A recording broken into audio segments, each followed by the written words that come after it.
Hello friends, welcome back to Webronaq. Today we're going to write a really fun and useful C program, one that prints the multiplication table of any number you give it. You know those multiplication tables we all memorized back in school? Well, now we're going to make the computer do the work for us. Let me show you how simple this is. Alright, take a look at this first screenshot.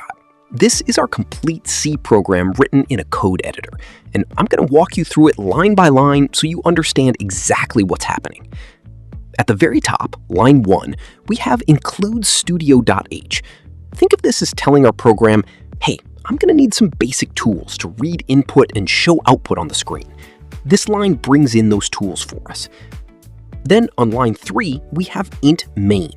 This is the starting point of every C program. Whenever you run a C program, it begins executing from here. Everything inside those curly braces is the actual work our program will do. Now, look at line 4. We're creating two variables, n and I. A variable is just a little box in memory where we store a number. Here, n will hold the number whose table we want to print, and I will be our counter that goes from 1 to 10. On line 6, the printf function simply displays a message on the screen. In this case, it's asking the user, enter a number. Pretty simple, right? Then on line 7, scanf does the opposite of printf. Instead of showing something, it reads what the user types on the keyboard and stores that value inside our variable n. Now here's the real magic, line 9. This is a for loop. A loop is just a way to repeat something multiple times without writing the same code over and over. This loop starts I at 1, keeps running as long as I is less than or equal to 10, and increases I by 1 each time. So basically, it runs exactly 10 times. Perfect for a multiplication table. Inside the loop, on line 10, we have another printf. This one prints the multiplication in a clean format. The number times the counter equals the result. That /n at the end just moves the cursor to a new line, so each result appears on its own row. And finally, return 0 on line 13 tells the system that our program finished successfully. That's it, the whole program in just a few lines. Now, let's see what happens when we actually run this program and enter a number. All right, now look at this second screenshot. This is the output of our program.